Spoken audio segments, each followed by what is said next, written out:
What's going on, everyone? We only have one more trading day left of the week, and tomorrow is actually set to be the last trading session until Tuesday because the market is going to be closed on Monday for Memorial Day. So we definitely have to make it count. Today, 62% of the S&P 500 closed down in the red, and we had some insane moves as quantum stocks like IONQ went full rocket mode, where they closed up by 36% today, and some of its options moved by 20,000% today. So we're definitely going to cover what's going on here, but we also have a lot of other things to talk about, as we have some new data showing that institutional investors are betting on a stock market decline to the point where short interest on S&P 500 stocks has surged to its highest level in 7 years, and all of this is happening as Bitcoin actually made new all-time highs today of 112,000. So either way, there should be a lot of opportunity for tomorrow. Make sure to stick with us all the way until the end. But besides that, Tom, let's get right to it. Yeah, the S&P 500, or the SPY itself, was pretty weak again today. Now, I know it did close up in the green by 0.04%, pretty much nothing, but as we can see, it was just a chop fest today. The SPY really went flat, and something that I noticed is today seemed kind of like a consolidation day. You know, the SPY didn't really do too much. We really stuck within this range from yesterday. In pre-market, it did break under that range very slightly and test 580 support, and that will definitely be on watch for the next couple days. If we start to break under that 580 level, there will be some serious selling pressure as we start to see maybe some more bears start to come in here at the top. But today was pretty much consolidation, Mike. But of course, quantum stocks are really where the money's flowing right now. QBTS, like you mentioned, did very good, 23.96% today. QUBT's been popping in the short term, and IONQ really led the way today with that 36% move, as they actually came out and said that they want to be the NVIDIA of quantum computing stocks. So, of course, that's pretty awesome to say. Their CEO ended up coming out and saying this today, but I don't know. I don't know if IONQ can become the NVIDIA of quantum computing, but it's definitely quite the goal, and it really helped IONQ stock, as we can see, up 36%. And, you know, we talked about that news with QBTS or D-Wave Quantum over this past week as well, where they released their new their new quantum system called Advantage 2.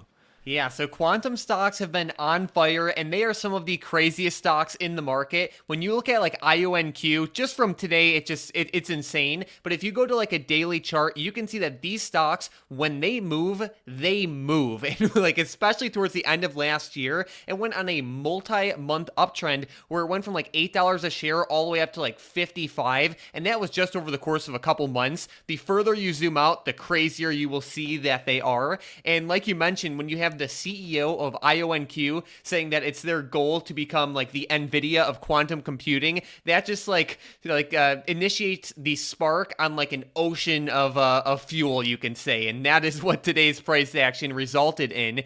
And I was looking at some of the options on IONQ today. I saw the 46 strike calls went from $1 yesterday, and they closed today around $230. So that's over 20% returns, and 20,000% returns in a day, and it hit highs of $4.70. So this move here is crazy. Tom, looking at this stock, how do we interpret this? The stock is going nuts. It has a lot of momentum, but at the same time, it's already up a ton. Yeah, definitely. 36% was quite the move today. Now, there can be situations where this stock has huge moves and definitely continues for the next few trading days, but there are some times where we will see some consolidation on a day following like a 36% move like this. Something that I'm really watching for with IONQ in the short term is definitely for them to run up and fill this gap. Filling the gap today was pretty big, right around $48.80 to $50. And as we go forward over the next couple days, I think that IONQ breaking above that $50 resistance will be very crucial. So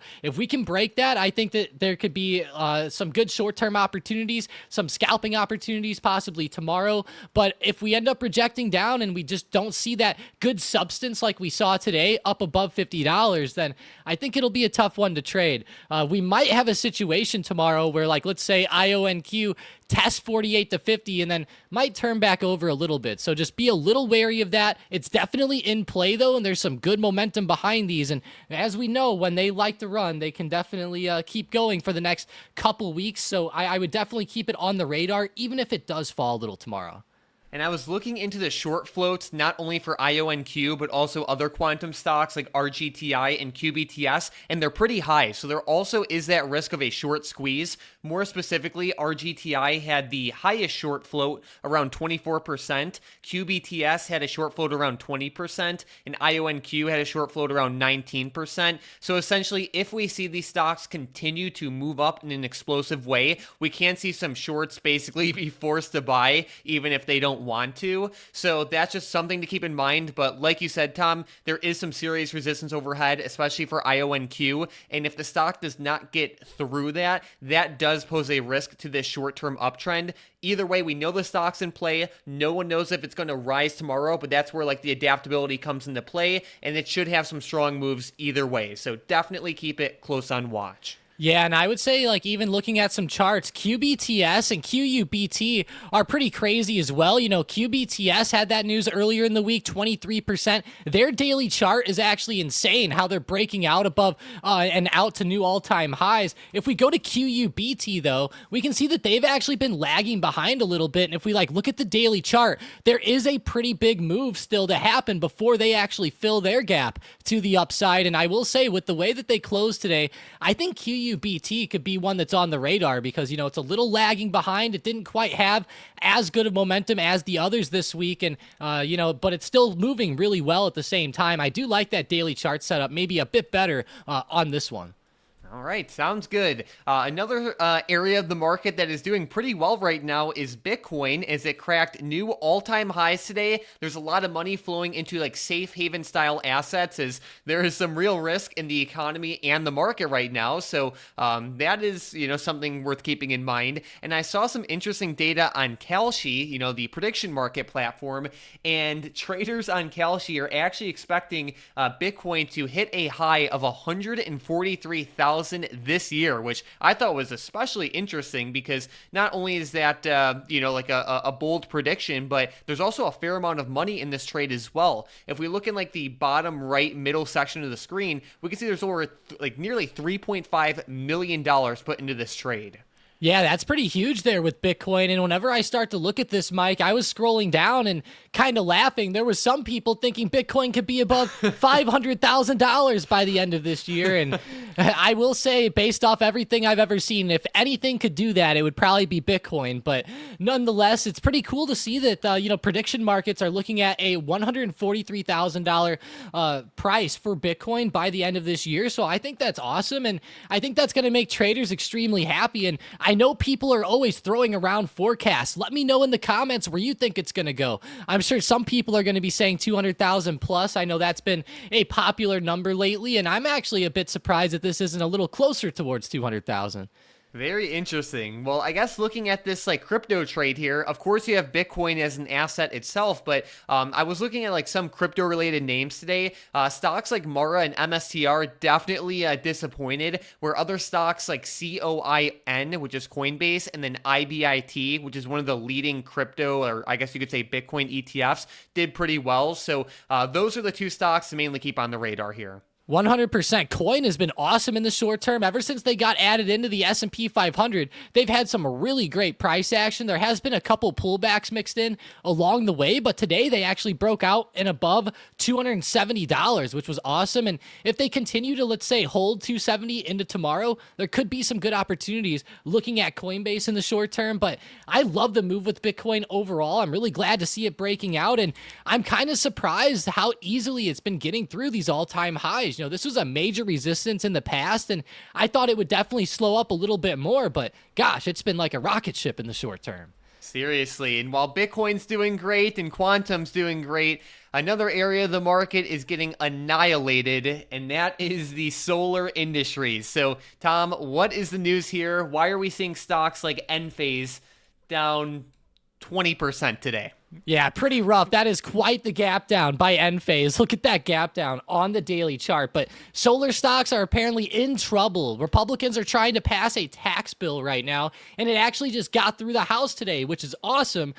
But it's really bad for clean energy companies because, as we can see here, the bill terminates key clean energy credits. And obviously, these companies like FSLR, Enphase, companies like that, there's a whole bunch of them. Sunrun was talked about a lot today as well, NXT. But these companies deal a lot with this, and a lot of these credits and we'll say tax benefits, etc., from like, let's say, bills like the Inflation Reduction Act and previous bills like that are definitely something that helps these companies out quite a bit. And now that these credits are kind of going away, it's definitely something that is going to hurt and negatively affect these companies. And as we can see, the shareholders definitely thought so today as Enphase fell over 19%. Like you said, we might as well just call it 20% with how bad it dropped. Yeah, like considering Enphase is at new lows right now, what we are essentially seeing here are shareholders of this company just like panic selling, just dumping their shares, just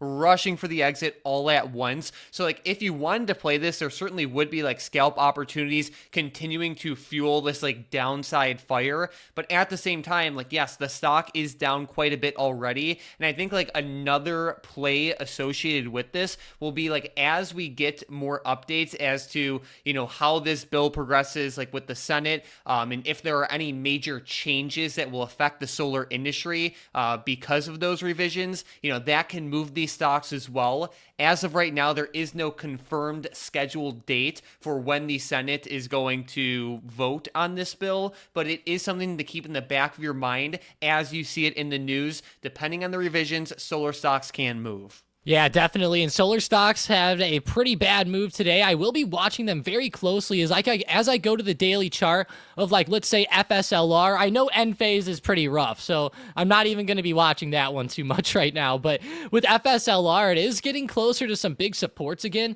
And as it starts to fall, I'm sure that this 130 to 140 range will be on the forefront of a lot of traders' minds. And it is very close to $150 as well. So there could be some opportunities, let's say for like some longer term dip buying to come from this. But either way, keep these stocks on the radar. They are in play, and it's more of a downside move. I know we've been talking about a lot of good upside moves recently, but of course, every once in a while, there's a good short opportunity that comes about. Definitely. So looking more specifically at tomorrow, Tom, what are the key events, earnings, and what should we keep on our radar? Yeah, tomorrow, pretty much nothing. We have new home sales. There are some Fed speakers. So here's the rundown for tomorrow. There's a couple of data points. I don't expect anything too crazy or market moving there. As far as earnings, nothing too crazy there either. BAH and MNSO reporting before open. I will say the big thing is that there's no trading on Monday, really. That's going to be the big thing. Happy pre-Memorial Day to everybody out there. And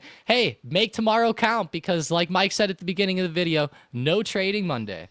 All right, Tom, well, let's get right to SPY levels and analysis then. What are the key levels for tomorrow? How do we make tomorrow count? Looking at SPY from today, I really like the way that it bounced right off 586 resistance. This was awesome. I had it as resistance yesterday, and I'm definitely going to keep watching it here as it starts to bounce off of that. If we could see a good rip back above 586 with the SPY, I'll be watching for a 589 to 590 touch, and I think there could be a good like $2 to $3 move there within that range on the breakout. Now, if we do see SPY start to break down below some key lows of this week, right at 580 even, then I'm going to become pretty bearish. And I could see the SPY breaking down like this. I thought today was a pretty good consolidation day. If we zoom out a bit on the SPY, it has been starting to downtrend, unfortunately. We're starting to see a trend of lower highs come into play, and it is starting to, let's say, downtrend here off of this big uptrend. If we zoom out more on like an hourly chart, we can tell that overall the SPY is still in a pretty good uptrend, but there are going to be pullbacks mixed in along the way, and I am still watching for SPY to kind of fill the gap here around 565 to 570 see over the next few trading days, but then again, it will take a while to get there. And like, if we look at how SPY moved today, it was choppy and there was a lot of consolidation. So if the market is just not moving in a momentum driven way, there is no reason to feel the need to, one, force a trade to begin with, but also two, to force a trade specifically with SPY. Like, if the price action sucks, then, there's not really much of a reason to justify risking your capital. If we did see SPY get back below that like 581 and especially 580 level, that would be a pretty rough sign. And I think the momentum can definitely accelerate there. I don't of course, the market doesn't have to do this, but if we do see it get there, that can be a big risk. And another thing worth keeping in mind is let's keep a close eye on TLT and bonds in general. Like we covered yesterday, the bond market has been freaking out quite a bit, and the more TLT falls, it basically shows the more people that are just dumping our debt, and that is exactly what the market doesn't want to see right now. So you can look at TLT kind of as like a leading indicator, and that can give you some clues about like what can happen with the market. Some other interesting information that we definitely want to bring up right now is that short interest on, you could say, the median S&P 500 stock has surged to its highest level in 7 years. It's at 2.3% right now, which of course doesn't seem like a lot, but when you put that into perspective of the short interest on, S&P 500 companies, that is quite a bit, especially with how quickly it's increasing. And essentially what this is showing is that institutional investors are betting on a market decline, and they're positioning themselves to profit off of stocks falling. I think it says a lot how we saw this type of pattern emerge basically in the early 2000s, when there was certainly a lot of market pain, and again, basically right before the Great Recession of 2009. Yeah, definitely. Whenever this starts to spike up, it's definitely during some pretty concerning times in the stock market, I would say. Heading into the 2000.com crash was pretty wild there, and just after, of course. But whenever I think of short interest in the short term, it's one of those things that relatively it's just elevated quite a bit from recent years. Even following COVID, short interest was down pretty low, but obviously, as we can see, it's starting to accelerate in quite a big way. And I think traders are just really fearful in the short term of everything going on. It doesn't necessarily mean that traders think that there's going to be the Great Recession or anything like that, but there is a lot of outliers, especially with the tariffs and all of those deals that still need to be worked out. I thought this week was actually pretty quiet on the tariff side of things. Definitely, which isn't necessarily the greatest sign. So we shall see. But besides that, let's get right into some setups and predictions. A stock that is close on watch is HIMS, and it is to the downside. The stock is showing more and more bearish momentum here, as today it closed down by nearly 8%, which is a pretty rough sign. It's definitely on my bearish radar for tomorrow, and if we see a break below like that 52.75 area, that definitely would be like a first break level. There's also some support at like 51.20 and just like $50 a share, so keep those levels close on watch. But this stock moves quite a bit, and its momentum is definitely heating up.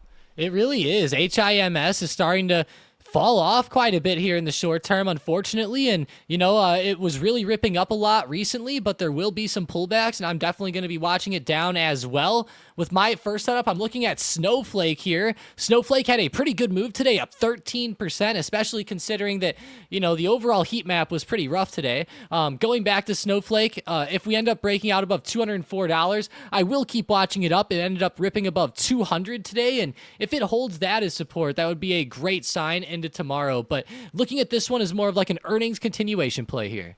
All right, sounds good. Another stock that is close on watch is UVXY, and it is to the upside. If we do see more of that like bearish momentum in the market as a whole accelerate, UVXY can do very well.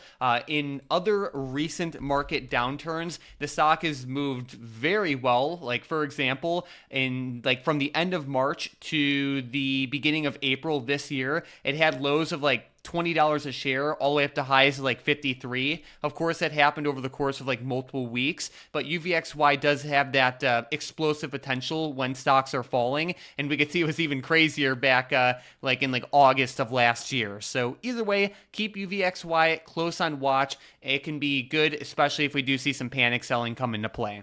Yeah, and it's actually pretty low right now as well. I know that the VIX has definitely been pulling back a lot as the market's been popping up, and in the short term, it is starting to move a lot better here as the market starts to have some shakiness come back in. And with my next setup, I'm actually going to be looking at Microsoft to the downside. Kind of surprising. I know Microsoft has been doing very well in the short term, but I am looking at a bit more of a pullback here. Today, it rejected right off of $460, and this is a major resistance. If we zoom out on like the 15-minute chart, you can see that recently it got very close to 460, rejected, and then today touched pretty much right on it, right back down. And we can see on Bookmap there was around 26,000 shares stacked up here, and this is a major resistance. We can even see that there's a lot of sellers around 458, 459, even 461, whereas underneath there's like really not a lot of buyers stacked up compared to these sellers overhead. So I am watching for a move to the downside. I would say a good level to watch for tomorrow for a break below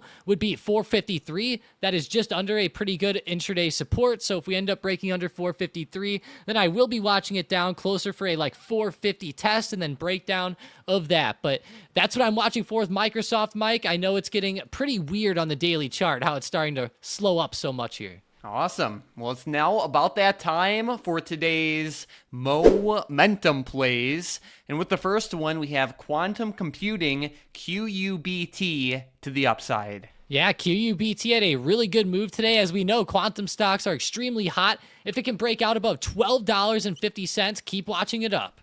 All right, with the next one, we have Oklo, OKLO, also to the upside. Oklo seems to always have some good momentum going on. If they can break out above $40.35 right at that high of day, then watch them up there at a pretty key $40 resistance.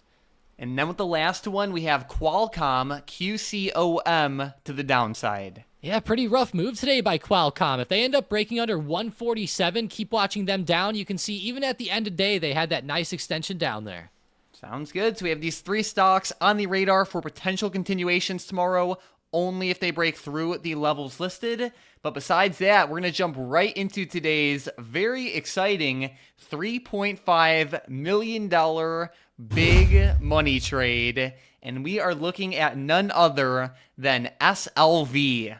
Today, the big money bought the $30.50 strike call options that expire on September 19th of 2025. For my advanced traders out there, this is technically a call debit spread where they also shorted the $34.50 strike call options. Either way, this is a bullish trade where they want the ETF to go up. SLV follows silver prices, and it has been doing pretty well over recent years, but not as well as gold and Bitcoin, so it definitely has been lagging a little bit.